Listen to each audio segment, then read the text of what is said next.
Ang balita nga ngayon ay ito si Troy Rosario ay pipirma na dito sa Barangay Ginebra. Pero mukhang hindi dyan natatapos yung mga reports na kukunin mga players ng Ginebra. Dahil ang balita ngayon, pakapati itong si Kay Marcarino, yung center ng Terra Firma Jeep, ay kunin na rin nitong Barangay Ginebra.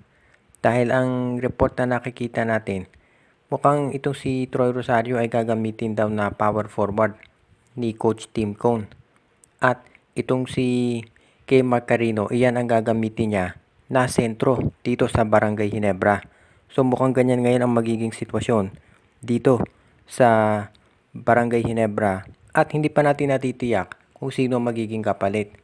Posible na si Ben Adamos at baka samahan ng second round pick o baka straight up na Adamos for Carino. Kasi parang ang nakikita ni Coach Tim Cone, mas bagay itong si Troy Rosario na maging power forward kaysa maging sentro. Pwede rin na maging sentro si Troy, pero mas bagay siya na power forward, lalo na dito sa Commissioner's Cup dahil unlimited nga yung height ng mga imports. At syempre, kung mga 7-footer ang kalaban mo, mas maganda kung meron ka pang mga big man na magiging available. So, posible na si Kay Marcarino ang kunin na big man itong Barangay Ginebra para magsentro. Pagkatapos dito sa power forward si Troy Rosario dahil parang hindi pa sigurado ng 100% itong si Jamie Malonzo.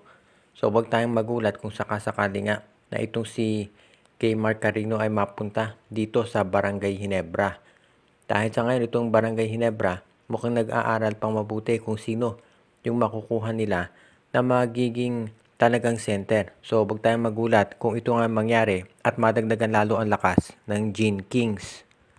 Itong San Miguel Beer daw ngayon ay parang pinag-aaralan pa rin kung sino yung magiging import nila. Pero may lumalabas na posibilidad na mukhang determinado raw ang management na makuha itong si Kenneth Farid.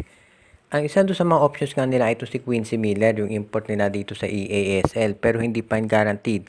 At kung po pwede raw at magkakasundo ay si Kenneth Farid ang kukunin na import ng San Miguel Beer. So sa ngayon marami ang magsasabi na posible na ito'y mangyari talaga. Pero hindi pa natitiyak kung ito'y matutuloy. Pero base dito sa mga reports ay dapat ginagawa na ng paraan ito ng San Miguel Beer dahil parang gusto raw talaga nila na NBA quality import yung makuha. Kaya wag na tayong magulat kung sakasakali nga na ito'y matuloy. Sa ngayon kasi, itong si Quincy Miller medyo inconsistent yung laro. Kaya yun daw ang worry ng San Miguel. At naghahanap sila ng isang import na malakas sa rebounding at sa depensa. At yan ang nagustuhan nila dito kay Kenneth Farid. Kaya abangan na lang natin kung mapapapirma nga yan ng SMB at kung magkakasundo sila syempre. Kung sakaling matuloy yan, itong si Kenneth Farid magiging malakas na inside presence yan para dito sa San Miguel. Kaya abangan na lang natin kung ito nga ay mangyayari. Pero kung sakasakali na ito'y hindi man matuloy, merong mga iba pang imports daw na tinitignan itong SMB. Pero kung sakali nga na ito'y mangyari, masasabi natin na magiging mas malakas yung front court ng San Miguel Beer dahil yan ang nagiging problema nila ngayon. Pagdating dito sa mga susunod na movement ng management, pagdating naman sa mga trades, malamang si William Navarro o si Cade Flores ang kunin. Pero nakafocus daw sila dito sa import at susubukan nilang papirmahin na itong si Kenneth Farid dahil malapit nang magumpisa itong PBA Commissioner's Cup at wala pang official import na napipili itong San Miguel Beermen hanggang sa ngayon. Sa wakas nakakuha na rin ng import itong Raynor Shine Elasto Painters at yan ay 6'11 na si Kenneth Kaji. Dito natin makikita talaga na mukhang itong si Kaji ay isang 36 years old na Cameroonian at ito ay masasabi natin na ginamit talaga ng Raynor Shine Elasto Painters yung height dito sa kanilang kampanya.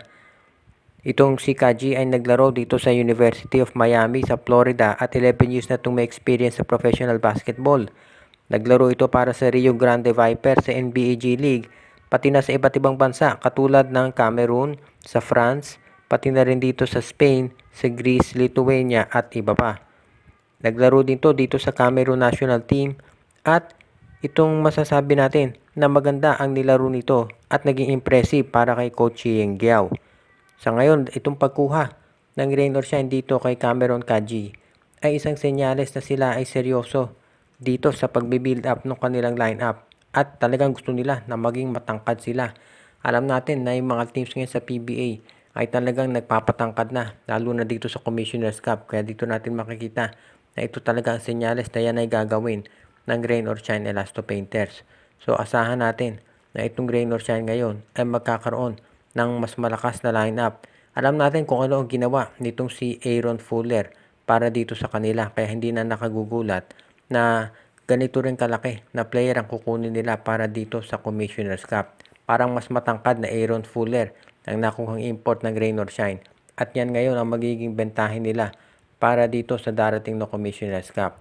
Kaya kung maganda performance ng Rain or Shine Governor's Cup, nasahan natin na mag-i-improve sila ngayon dahil halos 7-footer itong kinuha nilang import at yan ang kakailanganin talaga nila ngayon dito sa PBA. Ang kontrata ni Rom De La Rosa ay mag-expire sa November 30. So ano kaya ang gagawin dito ng Magnolia Chicken Templados? Ite-trade kaya nila o ire-renew ito? Sa ngayon wala pang official statement ang Magnolia, pero ang Commissioner's Cup ay mag-uumpisa na sa November 27. So ibig niya sabihin, kauumpisa pa lang ng Commissioner's Cup ay mag-expire na ang kontrata ni De La Rosa. At unless biglang magkaroon ng trade ang Magnolia, sa tingin ko i-renew muna nila yan para masiguro na kumpleto yung kanilang lineup pag-start ng Commissioner's Cup. Mayroong mga teams na interesado dito kay Rom De La Rosa. Pero dahil sa sobrang lapit na ng Commissioner's Cup, baka hindi muna i-risk ng Magnolia na gumawa ng trade. Unless of course maganda talaga yung i-offer. Ang problema kasi kapag mag-expire na yung kontrata ng player, syempre magdadalawang isip yung mga teams kung yan ay kukunin, dahil kung ito kaya ay for example kung i-trade nila itong si Rom De La Rosa sa Phoenix for example, ano ba ang guarantee ng Phoenix na si De La Rosa ay pipirma sa kanila ng kontrata pag nag-expire ito sa November 30? Unless pumayag si De La Rosa sa isang long-term contract, walang magiging assurance yung ka-trade transaction ng Magnolia. Kaya ayan siguro dahilan kung bakit ngayon medyo tahimik yung trade market para dito kay Rom De La Rosa. Pero pagdating naman dito sa ibang players sa Magnolia katulad ni Calvin Abueva, alam natin na matindi ang demand dyan. At yan ang dahilan kung bakit ito ngayon ay kinukonsidera na kunin ng maraming koponan. Pero itong si Rom sa tingin ko mananatili muna yan dito sa Magnolia Chicken Templados. Malamang i-renew muna ng Magnolia yung kontrata ni Rom De La Rosa for one conference hanggang matapos itong Commissioner's Cup. At pagkatapos niyan, dyan natin makikita kung ito'y mananatili pa dito sa Magnolia o kung siya ay bibitawan na ng hot shots. Shout out kay Joseph Pineda, Joshua Giray, Espejo at Rosales family, RG Bueno at Dalina family, Jonel Alagon at Celino Valles family, Dalmacio de Guzman. Binabati din natin si Michael D, si Katsakino Dukusin, pati na rin si Edwin Carmona Jr., Ireneo Salangsang, Anthony Alon family, Jason Mendoza, Dexter Domer, Malyari Mascarinas at ang iba pa nating taga-subaybay.